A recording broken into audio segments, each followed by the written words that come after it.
સમક્ષિતિજ સાથે 45 ડિગ્રીનો ઢોળાવ તથા 5.6 મીટર લંબાઈ ધરાવતી સપાટીને E બરાબર 100 વોલ્ટ પર મીટર તીવ્રતાના સમાન વિદ્યુત ક્ષેત્રમાં રાખેલ છે. વિદ્યુત ક્ષેત્ર સમક્ષિતિજ દિશામાં છે. 1 કિલોગ્રામ દળ ધરાવતા એક કણને ઢાળની મહત્તમ ઊંચાઈ પરથી સ્થિર સ્થિતિમાં ગબડાવવામાં આવે છે. ઘર્ષણાંકનું મૂલ્ય 0.1 હોય તો કણનો ઢાળના તળિયે પહોંચતા લાગતો સમય ખાલી જગ્યા થશે. કણ પરનો વીજભાર 10⁻² કુલંબ છે. વિકલ્પ આપ્યા છે A 1 second, B 1.41 second, C 2 second અને D આમાંથી એક પણ નહીં. હવે જો પરિસ્થિતિ આપણને જે આપી છે આ પ્રમાણે છે કે 45 ડિગ્રીના ઢોળાવ પર આપણે અહીંયા આગળ એક વિદ્યુત ભાર રાખેલો છે કે કણ રાખ્યો છે, બરોબર. તો એનું વજન બળ mg અધો દિશામાં, એના બે ઘટક લઈએ, mg sin થીટા ઢોળાવને સમાંતર, mg cos થીટા ઢોળાવને લંબ રૂપે. હવે વિદ્યુત ક્ષેત્ર આપણે આમ સમક્ષિતિજ દિશામાં લગાડેલું છે તો એના પણ આપણે બે ઘટક લઈએ તો કે E cos 45, E cos 45. એક sin પણ લેવાય પણ sin 45 અને cos 45 બંનેના મૂલ્યો સમાન હોય છે એટલે અહીંયા આવી રીતે લખ્યું છે, બરોબર. હવે કણ પર ઢાળને સમાંતર જે બળ લાગતું હશે એ કેટલું હશે?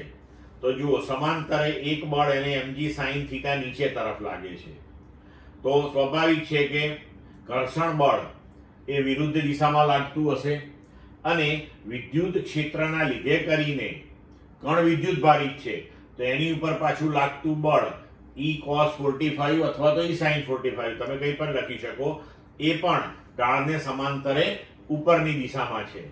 તો પરિણામી બળ જે છે એ F બરાબર mg sin થીટા નીચે તરફ છે અને E cos 45 એ વિદ્યુત ક્ષેત્ર જે છે એના લીધે લાગતું બળ તો QE cos થીટા, Q જે છે વિદ્યુત ભાર છે અને જે ઘર્ષણ બળ છે એ પણ ઉપરની દિશામાં છે એટલે કે -F K આપણે લીધું અહીંયા, બરોબર છે.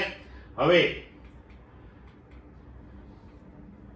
mg sin 45 minus QE cos 45 minus μ.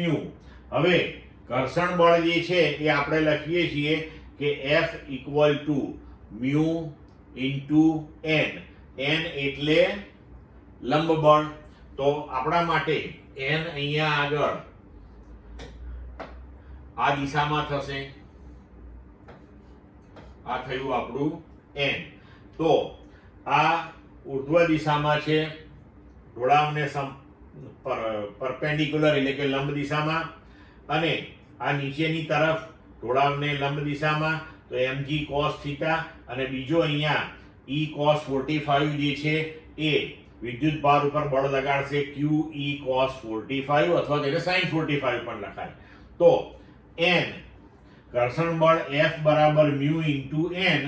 n એ આ બે બળ દ્વારા mg cos થીટા ને QE sin 45 થી સમતોલાય છે એટલે mg cos 45 વત્તા QE sin 45 અને પરિણામી બળ એટલે કે દળ ગુણ્યા પ્રવેગ. તો આ આપણું સમીકરણ તૈયાર થયું. હવે આપણે આગળ વધીએ તો બધા મૂલ્યો આપણે અહીંયા ગોઠવી દીધા અને એને ઉકેલીએ તો આપણને પ્રવેગ A જે છે એ મળશે અહીંયા આગળ 5.6 મીટર પર સેકન્ડ સ્ક્વેર. પ્રવેગ આપણો અહીંયા અચળ થશે. હવે આપણે શું કરવાનું છે, એને નીચે આવતા લાગતો સમય શોધવાનો છે. તો નીચે આવવા માટે એને જે અંતર કાપવું પડે એ 5.6 મીટર થશે. તો હવે જુઓ, આપણે સમીકરણ વાપરીએ S બરાબર V0t વત્તા હાફ AT સ્ક્વેર. હવે આપણે એને ઢોળાવ પર મુક્ત રીતે લપસવા દઈએ છીએ એટલે કે પ્રારંભિક વેગ એનો 0 છે. તો આપણું સમીકરણ S બરાબર થયું હાફ AT સ્ક્વેર. t ને સૂત્રનો કરતા બનાવીએ તો t બરાબર √2s ભાગ્યા a. હવે અંતર તો કે 5.6 મીટર અને પ્રવેગ આપણો આવ્યો છે 5.6, એટલે સમય લાગશે 1.41 સેકન્ડ. એટલે વિકલ્પ પ્રમાણે આપણો જવાબ થશે બી. ક્લિયર મિત્રો?